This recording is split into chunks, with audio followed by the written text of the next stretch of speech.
Hi mga kabagis, welcome back sa ating channel, Kabagis Vlogs. So, ngayon kakabili ko pa lang ng yung sinabi kong ultra pack na nakasashay yung maraming gatas. Ito po yun mga kabagis. Kibali, kung makikita mo, parang 1 kilo lang siya. Yan. Ito yung sinabi ko na maganda sa mga kakawalay lang na biik. Para ito supplement sa kanila yung bang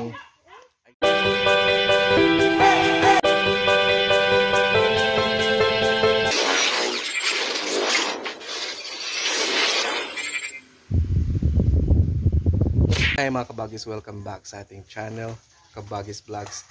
So ngayon kakabili ko pa lang ng yung sinabi kong ultra pack na nakasashay yung maraming gatas. Ito po yun mga kabagis.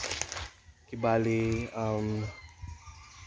kung makikita mo, parang 1 kilo lang siya. Yan. Ito yung sinabi ko na maganda sa mga kakawalay lang na biik. Para ito supplement sa kanila yung bang idea na hindi pa sila nakapag hindi na sila makapag-dede sa kanilang magulang o silang ina. So, maganda itong supplement sa gatas kasi marami itong gatas mga kabagis. So, ang isang ganito po, kakabili ko lang mga 69. Ang isang ganito, so 1 kilo siya. Ang gagawin ko dito, i-mix ko po ito doon sa natirang pre-starter na feeds para sa mga biik. So, ito yung mukha niya. Piggy Bloom yung pangalan. Sa mga nagtatanong kung ano yung mukha ng feeds na sinabi kong maraming pwede sa mga biik na kakawalay lang na marami yung gatas na content. Yon. So, ito yung ating mga biik ngayon mga kabagis, tapos lang nilang kumain. Yan sila ngayon.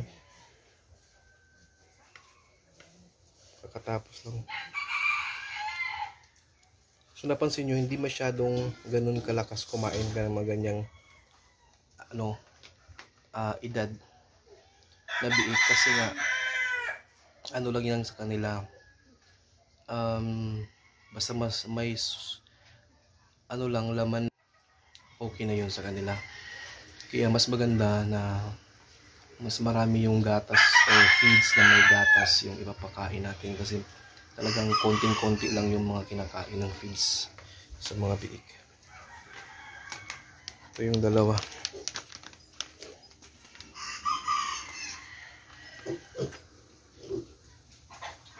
Ito yung dalawang biik. Ang maganda dito mga kabagis, okay na yung isa. Hindi na siya nagtatae, yung puti. Yung durok na lang yung nagbasa yung kanyang dumi. Siguro mga ilang araw pa yan. Ito yung talbos ng kamote. Maganda yan sa mga nagtatae na biik. Yan sila.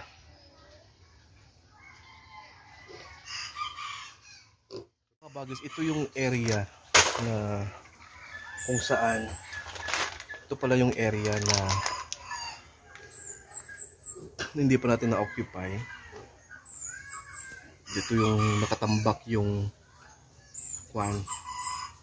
lupa nung hinukay dun sa dito nga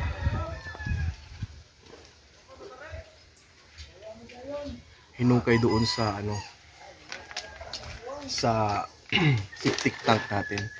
So ang gagawin natin dito mga kabagis, kapag may budget na, may oras na rin or budget, siguro dito ko itatayo yung aking isang kulungan na malaki-laki na kumbaga itatry kong mag-alaga ng isang inahin para siya yung magsusupply ng mga biik natin. Yan, kahit isa lang dyan ko ilagay. Tapos yung remaining na area doon, pagtaniman natin ng mga gulay. Malaki siya kabagis, tingnan mo. Malaki pa yan. Doon natin yan, no? Tapos dito yung para sa gulay.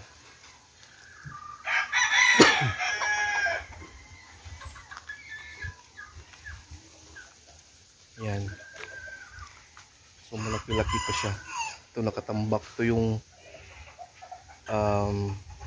mga parts yan ng sinirang maliit na bahay dito na inilagay na dyan.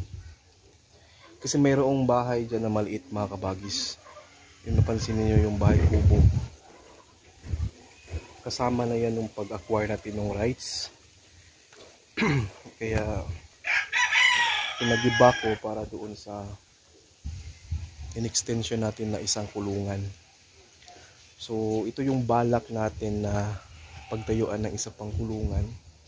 Yan. Siguro yung itong mga saging maano yan, maputo lahat yan dahil sa extension, or baka hindi na lang siguro putulin sa gilid na lang. Mga kabagis, magmi-mix ako ng ito ultra pack na maraming gatas, parang biik ito, at ito yung pre-starter na hog pre-starter na mimixan ko. Ito yung 25 kilos lang sa isang sako. Pwede naman din ito na pure lang gamitin ninyo, pero gusto ko nga na ma-supplement yung kulang na gatas sa mga biik na maagang nawalay sa kanilang ina. So ito, magmi-mix tayo. Ito yung mukha ng sako na pre-starter. Ilagay natin ito. I-mix natin. Bali 5 sachet yung nabili ko kabagis.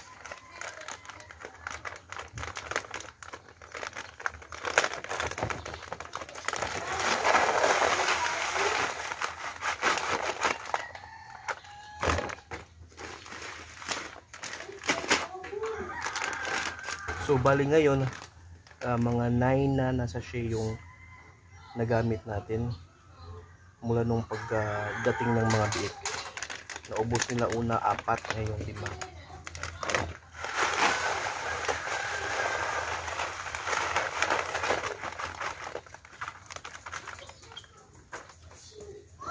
Magastos mga kabagis yung pag ng biik, pero kailangan mong gawin ito para hindi bansot yung mga kalalabasan ng mga biik natin. Kumbaga talagang hahabol sila sa tamang timbang nila doon sa original na timbang, doon sa mga hindi nawalay na maaga sa kanilang inahin, sa kanilang ina.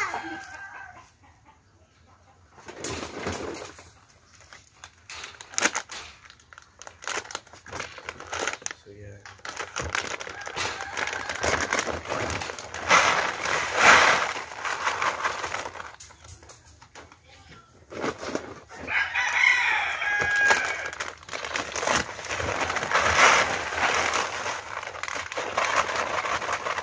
Apa na? Laog. Dito din na.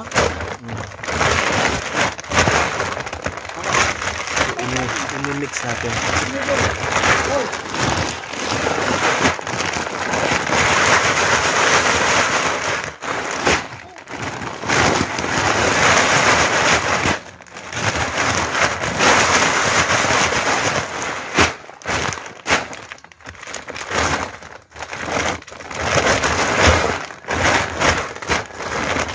So bali, nangyari mga kabagis, yung first na 4 sachet ko, kabali half nito. So half ng 25 is mga nasa 5 kilos doon sa 4 na sachet. Pero napansin ko na parang kulang, so ginawa kong 5 ngayon. So ito pagka ubos nito, mga kabagis, pwede na sila sa starter feeds, yung 50 kilos ng isang sako. Pwede na sila doon, magsa-start na sila sa starter feeds. Tapos yung mangyari doon, sa starter feeds, 25 to 30 days, depende sa inyo yan. Pero normally ginagawa ko kasi starter, yun doon yung baga foundation ng katawan ng baboy na talagang bibigat sila. So instead of 25, ginawa kong 30 days. Then after that, grower na naman, another 30 days, then finisher. So yun, sinishare ko sa inyo mga kabagis, itong pagmixing ng mga feeds. Actually hindi na ako gumagamit ng mga mais or ano pa yun, kasi ito kompleto na yan. Ang Ultra Pack feeds kompleto na. So para sa akin, hindi na kailangan magmi-mix-mix dahil talagang maganda yung feeds natin. Ang kailangan lang talaga is yung pagbigay ng tamang pagkain. Okay, sa next vlog ko siguro, sa next upload ko, ang gagawin ko siguro is itong bagong mga biik, i-count ko lahat from starter feeds hanggang finisher kung ilan yung makonsume nila, para at least mabigyan ko kayo ng estimate na nagasto sa feeds ng 15 na biik. Kasi nung una hindi ko na-count kung ilan lahat, kasi na nangyari nabenta natin yung dahan-dahan, yung hindi wala sa edad, yung iba. So ito, ibibenta natin yung sabay, bala ko, after 3 months. Then, i-observe natin kung magkano yung na-consume, ilang sako, at ano yung ating net na profit.